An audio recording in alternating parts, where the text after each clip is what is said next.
to verse 17. Matthew 18 and verse 15, moreover, if thy brother shall trespass against thee, go and tell him his fault between thee and him alone. And if he shall hear thee, thou hast gained thy brother. But if he will not hear thee, then take with thee one or two more, that in the mouth of 2 or 3 witnesses every word may be established. And if he shall neglect to hear them, tell it unto the church. But if he neglect to hear the church, let him be unto thee as an heathen man and a publican. You will know that healing is one of the grand hallmarks of Jesus' earthly ministry. He came as the great physician, the healer. And a part of the healing work of God is to heal the broken and bruised bonds of fellowship that exist between us and God. He is the great reconciler.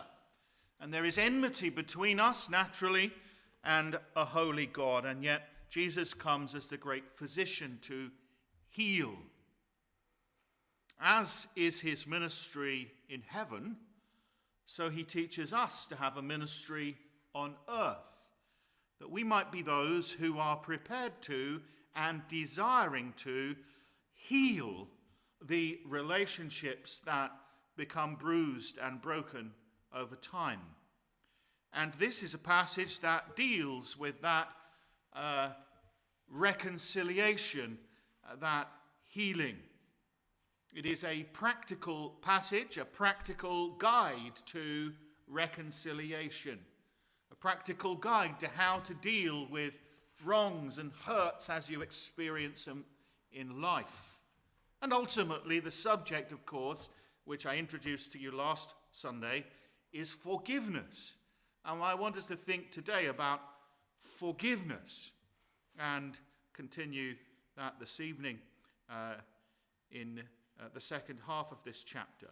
But first of all, this morning, this very practical guide that Jesus gives to reconciling or healing the relationships that we have that can become fractured or damaged.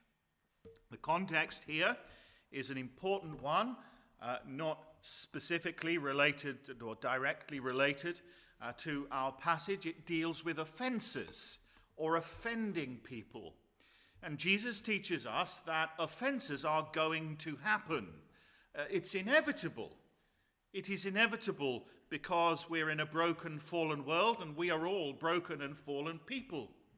And people are going to get hurt and offended. Now, Jesus, of course, doesn't lay the blame on the person who has been offended for that circumstance, but rather, woe unto the person by whom the offense comes. Now, it's interesting that of all that he has to say about causing these offenses or stumbling issues, putting them in front of people to cause them to stumble. In fact, Jesus, this Greek word offenses, sometimes translated stumbling blocks, is used of Jesus, that he caused the Jews to stumble.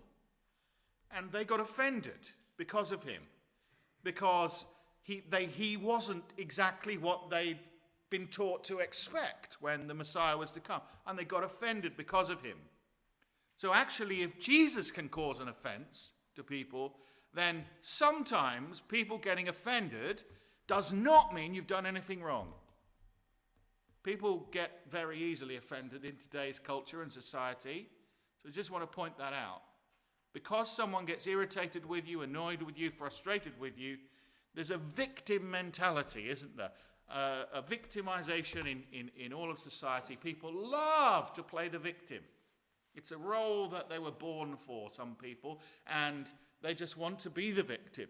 And they will look for causes and reasons as to why they are the victim. And if they can't find them, they will make them up. And if they can find them, they will exaggerate them to make them even more of a victim.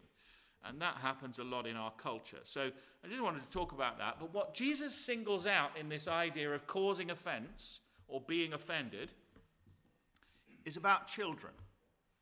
Because children are very delicate in their formation of understanding of the world and of life. And Jesus speaks very severely about causing offenses, offending little children. Especially he's talking about those who believe in him and trust in him, because he says that the angels who are appointed to care for them and watch over them are always before beholding the face of the Father. And so a glimpse there into the unknown and unseen world of heaven's transactions with the angels. But nonetheless, it is vital for us to take seriously, and how he talks about how the Lord rejoices over little ones. It's not his will that they perish, and so on. The wonderful context there, you can look into it and study it for yourself. He then picks up on the idea of forgiveness, because where there's offense and offending, there needs to be forgiveness and forgiving. So let's look at this very practical guide to reconciliation with our brother or our companion in life. There will be 4 thoughts as Jesus breaks this down for us. 4 steps, if you like. The concern, there's a problem. You've got to identify what it is. The correction, the compassion, and the conclusion. The concern, the correction, the compassion, the conclusion. They're the 4 steps that Jesus gives us in outlining the pathway to healing our relationships that are broken or offenses have been caused. The first is the concern. It says, Jesus says, if thy brother shall trespass against thee. Now, some people, you may or may not have come across them, are born complainers. If they have a gift in life, it is being critical, running other people down. Now, Jesus does not have those kinds of people in mind when he is teaching us how to reconcile with others. Because there are some people, and I want you to be aware of this, you are never going to make them happy no matter what you do. That's why we have those encouraging words, as much as lies in you, live at peace with all men. As much as it's down to you, be a peacemaker, live at peace, be at peace with all men. But there's a recognition that it sometimes isn't down to you. And some people are just critical people. Now, what Jesus here, when he says specifically, if your brother trespasses, goes contrary to you, acts contrary to you, does something that hurts you or harms you or offends you, if he does that to you, then he will give a remedy. But it is important to recognize that Jesus isn't telling you, if your brother irritates you, go between you and him alone and you have it out with him. If your brother frustrates you, annoys you, if you've got a niggle or a complaint or a criticism, if you can find a fault in someone, go and have it out with them. Jesus didn't say that. It doesn't matter how many faults another person has. The Bible always encourages us to be looking at our own and to be dealing with our own. And the reason for that is obviously you are only accountable for you. You can't be responsible for other people. And you weren't given that responsibility. The Holy Spirit's job it is to deal with people's inward conviction and souls. It isn't the church's job to go into all the world and point out people's faults, is it?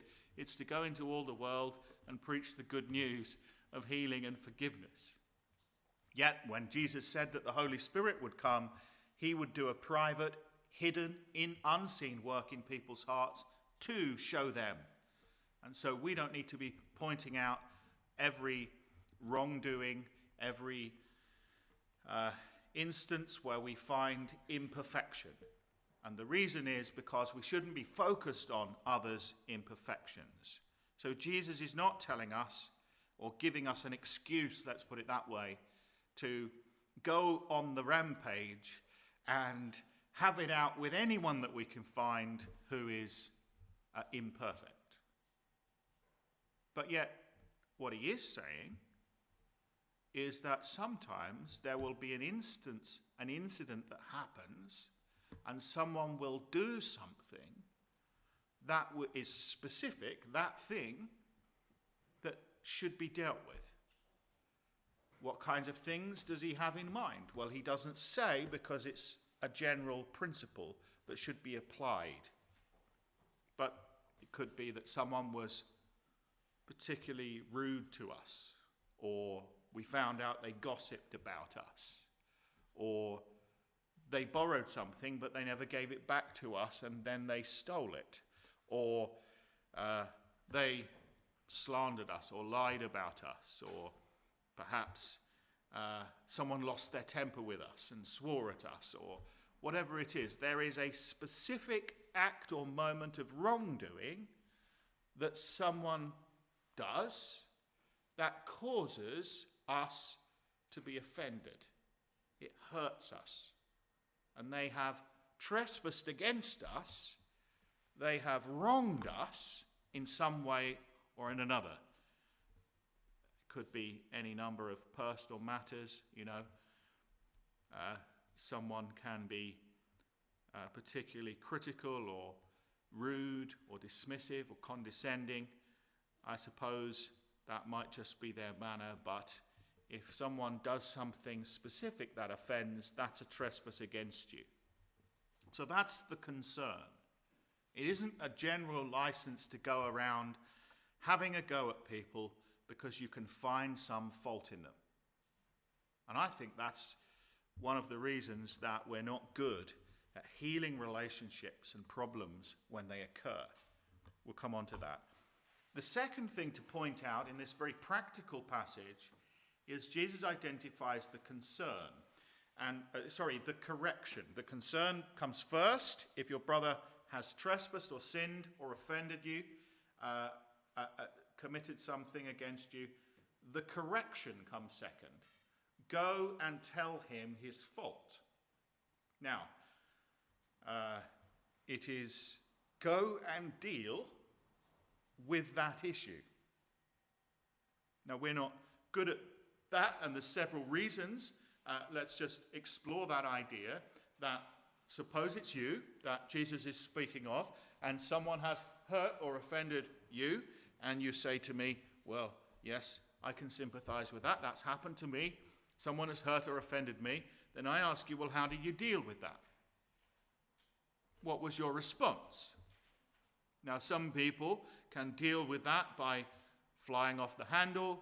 They can deal with that by getting very angry, having a shouting match. Some people can deal with that by deciding that they're never going to talk to the person ever again, by blanking them or cutting them off in some way. Some people will do nothing, and some people will go ballistic. But how do you deal with that?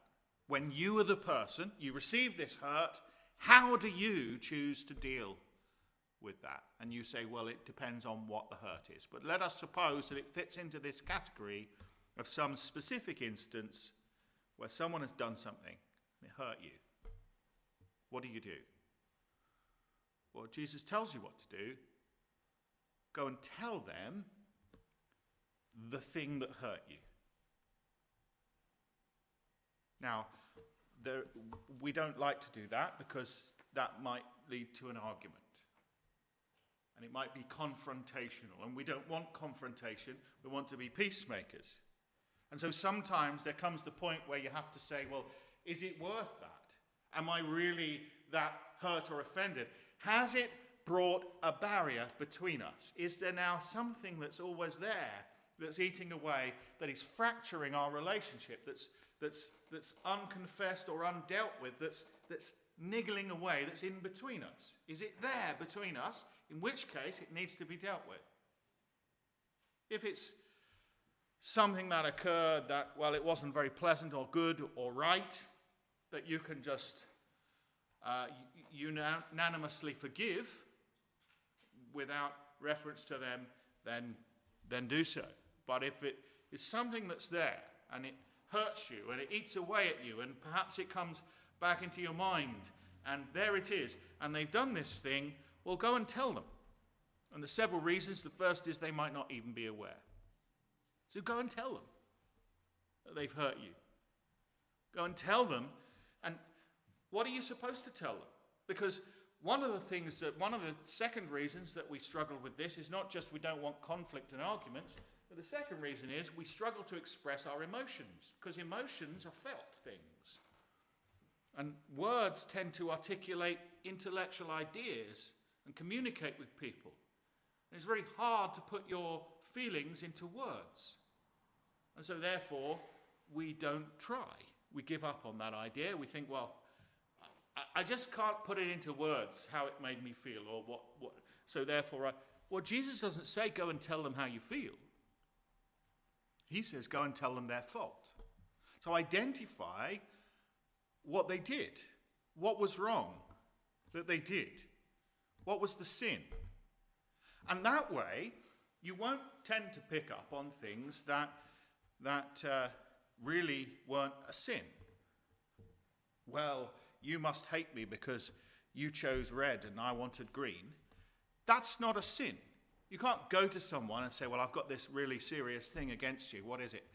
You chose red and I wanted green. And they're like, that's not a sin. So identify what's the fault. Is it a fault?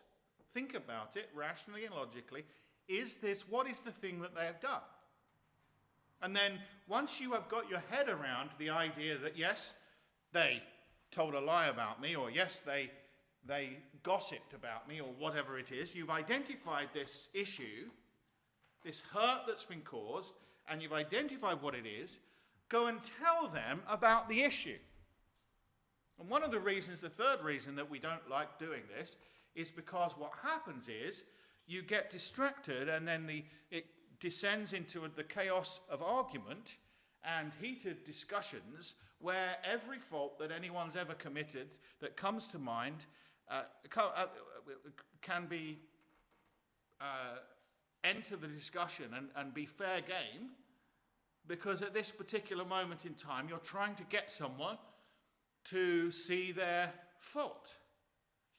But Jesus isn't saying go to someone and completely assassinate their character. He's saying go to someone and share with them the specific wrongdoing that they've committed against you. Tell them. Don't get distracted on all their faults and failings and weaknesses, because then what's going to happen is they're going to tell you a few of your faults and weaknesses, and that's not going to get anywhere. That's just going to descend into chaos. But keep it focused on that issue. Go and tell him his fault, the issue. Not go and tell him all his faults, but go and tell him whatever is in mind. Deal with that. Rather than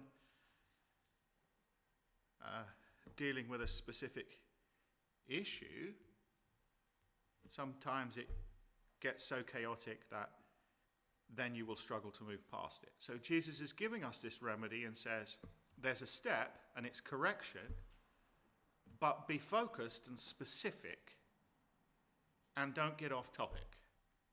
The concern, the correction. The third step, sometimes overlooked in this, the compassion. Let me point out to you these words, and I think they're of vital importance if you ever want to be reconciled to people and heal those broken circumstances and relationships. The compassion is this: go and tell him his fault between you and him alone. It's just the two of you. You and him, nobody else. So Jesus identifies this issue has occurred. There's a specific instance, a trespass, a sin against you. Go and tell him. You've identified what it is. You're going to go and speak about that issue with the person.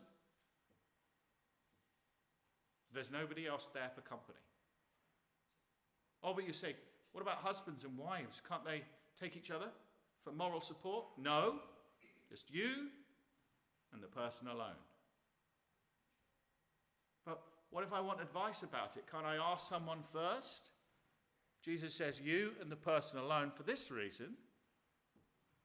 Love covers a multitude of sins. And this whole process is about covering it up, about forgiving, not exposing and bringing shame upon people and exposing them for all the world to see of some wrongdoing. It's about covering it up, dealing with it, healing from it, and moving on from it. And so therefore, the Proverbs say, hatred stirs up strife, but love covers all sins. Or again, the Apostle Peter says, in 1 Peter chapter 4, above all things, have that fervency of love among yourselves, for love covers the multitude of sins. We see this on the first page of the New Testament when Joseph finds out that his bride-to-be, Mary, is pregnant and it wasn't him. He wants to put her away privately because he's a just man. Because there is genuine love, he has compassion for her. He doesn't want to make a public spectacle or example out of her. Love covers, in that instance, her sin, doesn't want to be spreading it abroad. It's one of the reasons as to why the Bible speaks so strongly against gossip, because the most common subject for gossip is not just what someone else is doing in their life, it's how someone else has gone wrong and how someone else has messed up. That's the common topic for gossip. Have you heard the gossip? And so gossip spreads that way. And Jesus makes it very clear that what that does is there's nobody else there, and it's just the two of you, and this matter is not spread any further. Nobody else needs to ever hear about this, depending on the outcome of your conversation. That's compassion. That's real, genuine love for someone. And listen, one of the reasons we struggle to deal with issues and reconcile them, and just, you can have one of two attitudes. Either you think to yourself, well, I've just got to put up and shut up.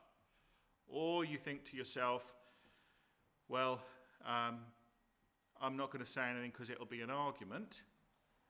One of the reasons is because there's no love. There's no real and genuine compassion. Because it's not a matter, Jesus says, you can't get past. In fact, between us and God, he shows us there's no matter I can't get past. There's no rebellion, there's no sin that you've committed that I can't get past. And so it is that healing can occur. But you've got to have compassion. And the whole point of this is to move towards reconciliation. Then there's the fourth step, of course. There's the concern, that which is identified as the fault. There's the correction, go and tell him. And there's the compassion, go and tell it between the two of you alone. There's the conclusion, and the conclusion can be positive, and the conclusion can be negative. And Jesus allows for both scenarios. And the conclusion being positive is this: he heard you. He listened. What, don't I need anything more than that? No, you don't need a single thing more than that a person listened. They heard you. They gave you time. They took on board what you said. Perhaps there was some indication that they accepted the responsibility for that action. Yes, I'm sorry, I did do that. Or, yes, they hung their head in shame and, yeah, I did that. They heard you. They received it. They got the message. That's all. Now you can move on.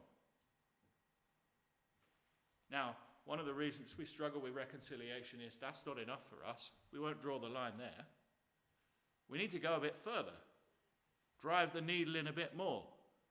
Make sure that they've really, really been hurt like we've been hurt. Make sure that they really get it.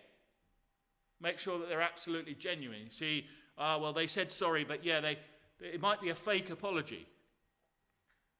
All you're looking for is someone to accept the charge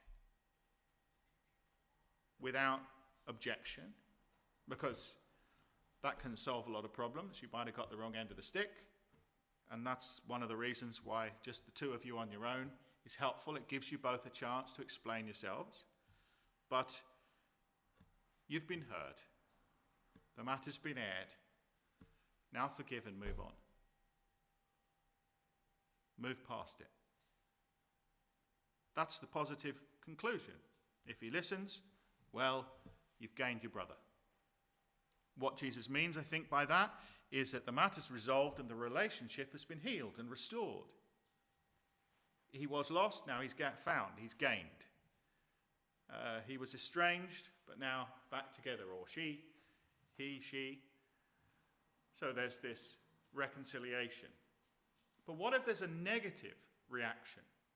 What if someone does not, and it will be entirely obvious, that they refuse to give you the time of day, they refuse to listen, they refuse to accept any responsibility? Well, Jesus says that there are other things that you can do, but you shouldn't rush to do them. You should go through step 1 before attempting step 2, and you should definitely go through step 2 before attempting step 3. But Jesus outlines exactly what to do. Step 2 might be take a couple more people. One person would be enough, so there's 2 of you. But if you want 2 more people and then 2 friends go with you and to have this conversation. Now the matter starting to spread, isn't it? Now the people are starting to hear about it. But if they're so stubborn and recalcitrant or refusing to listen to you, then you have to take it further. And so you get a couple of people to witness the matter, and then it's not just your word against theirs. And so there's a couple more people there. They're observing it. They're listening in. You go to them again and say, now, we've come to see you because I tried to bring this up with you before, but you did this thing. It was a great wrong that you've committed against me. And so you're the one identifying the wrong. You're not going along to someone and saying, now, what do you think you did wrong? Why do you think I'm here? In some kind of passive-aggressive nonsense that seems to be common in our culture. You're identifying the wrong and you're saying, now, this is the issue, and this is why I'm here. And the 2 people are witnesses. I would suggest to you that that's the first time they'd heard about it. They're witnesses. You're not priming them beforehand. You're saying, I've got to deal with something with so-and-so. Can you come with me? That's the first time they're hearing about it. Now 2 more people have heard about it, or one or 2 more people. And so there's 3 of you now, let's say, that know about this issue. And the person says, well, I don't know what you're talking about, and I don't care. You say, right, well, it needs to go further then. What does Jesus say? Well, it isn't a criminal matter, obviously, so it can't be referred to the courts. It is, go and tell the church.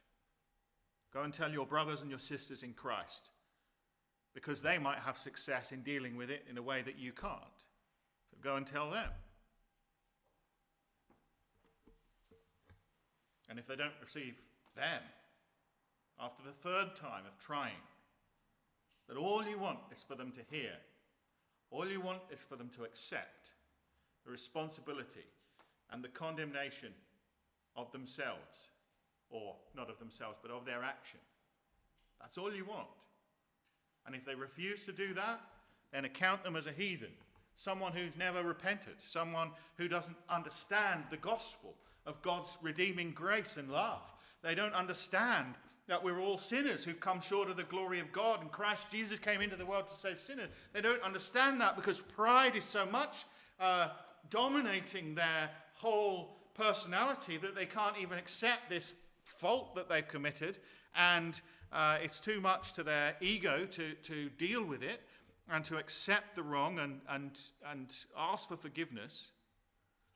Now, in making that last statement, asking for forgiveness, Jesus doesn't actually mention that, does he? There's nowhere in these steps that Jesus says, now they've got to say such and such a words and then you can move on. Or they've got to ask you to forgive them and then you can move on. Or they've got to say this right formula of sorry and then you can move on. They just need to accept the charge. And then Jesus says you can move on. If they refuse to accept it, if they can't see what everyone else can see. And by the way, this has happened, and it has happened before where someone has been so highly offended and they've called in witnesses and the witnesses have said, you're nuts. They haven't done anything wrong at all. Or they've come in and said, well, the person accepts it. Why did you call in us? They accept that it was wrong. What purpose have you got for asking us here? Because they already accept it's wrong, and so what you're doing is just spreading the matter further. You obviously don't want to forgive. You don't want to be healed. You don't want to reconcile. And that's the whole point. And the church has been dragged into certain things that it shouldn't have been dragged into because the person clearly accepts what they've done and wants to move past it. And if the church of Jesus Christ can't forgive and move past it, well then who can? So that happens. But sometimes, sadly, you come across people and they're far too proud to admit that they've messed up or made a mistake. And so you have to account them as an unbeliever. And by the way, you've got to ask yourself, how would you treat unbelievers? Someone who doesn't believe. And you've got to treat them like that. Well, a practical guide this morning